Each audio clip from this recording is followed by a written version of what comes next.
नमस्कार, मैं हूं आपके साथ कौशाम्बी और आप देख रहे हैं नेशनल न्यूज नाउ। लोकसभा चुनाव 2024 का बिगुल बज चुका है। चुनाव आयोग की घोषणा के मुताबिक 19 अप्रैल को पहले चरण का मतदान होगा। मुख्य निर्वाचन आयुक्त राजीव कुमार ने विज्ञान भवन में प्रेस कॉन्फ्रेंस में बताया कि 18वीं लोकसभा के गठन के लिए चुनाव कार्यक्रम घोषित होने के साथ ही देश में आचार संहिता तत्काल प्रभाव से लागू हो गई है। वहीं अगर हम बात करें उत्तर प्रदेश की, तो यूपी में 5 चरणों में चुनाव होंगे। पहले चरण में राज्य में 8 सीट, दूसरे चरण में 8 सीट, तीसरे चरण में 10 सीट, चौथे चरण में 13 सीट, पांचवें चरण में 14 सीट, छठे चरण में 14 सीट और सातवें चरण में 13 सीटों पर चुनाव होगा। प्रदेश के शाहजहांपुर, कैराना, मुजफ्फरनगर, बिजनौर, नगीना, मुरादाबाद, रामपुर और पीलीभीत से पहले चरण के दौरान 20 मार्च से 27 मार्च तक नामांकन होगा और 19 अप्रैल को वोटिंग होगी। वहीं दूसरे चरण में यूपी के अमरोहा, मेरठ, बागपत, गाजियाबाद, गौतम बुद्ध नगर, बुलंदशहर, अलीगढ़ और मेरठ में चुनाव होगा।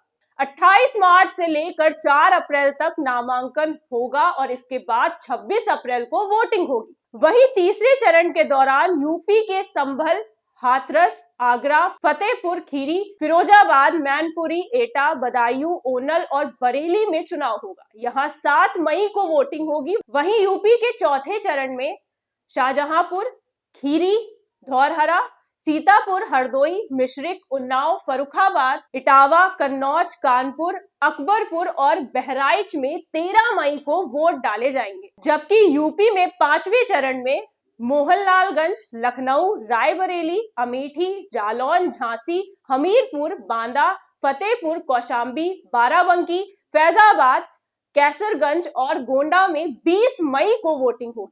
वहीं यूपी के 6वें चरण में सुल्तानपुर, प्रतापगढ़, फूलपुर, इलाहाबाद, अंबेडकर नगर, श्रावस्ती, डुमरियागंज, बस्ती, संत कबीर नगर, लालगंज, आजमगढ़, जौनपुर, मछली शहर और भदोही में 29 अप्रैल में 6 मई तक नामांकन और 25 मई को वोटिंग होगी।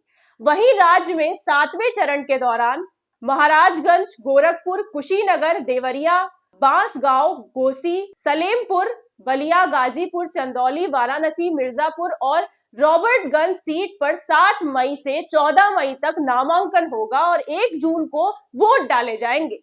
यानी देखा जाए तो पूर्वांचल में 7वें चरण के दौरान चुनाव होगा।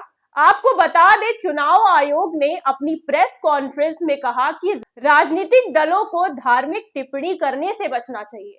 इसी के साथ उन्होंने देश के मशहूर शायर बशीर बंद्र का शेर भी पढ़ा। ये शेर पढ़ते ही सभी जोर से तालियां बजाने लगे। राजीव ने कहा कि इस बार चुनाव के दौरान बुजुर्गों को वोट डालने के लिए कई सहूलतें दी जाएंगी। देश भर में 85 साल की उम्र से ज्यादा जितने भी वोटर्स हैं, उनके घर जाकर मतदान कराया जाएगा। आंकड़ों की बात करें तो देश में इस समय कुल 96.8 करोड़ वोटर्स हैं। इसमें 49.7 करोड़ पुरुष हैं और 47 करोड़ महिलाएं हैं। इनमें से 1.82 करोड़ वोटर्स पहली बार इन चुनावों में अपने मत अधिकार का इस्तेमाल करेंगे। फिलहाल आज के लिए इतना ही। ऐसे ही देश दुनिया की तमाम खबरों के लिए बने रहिए हमारे साथ और देखते रहिए नेशनल न्यूज नाउ।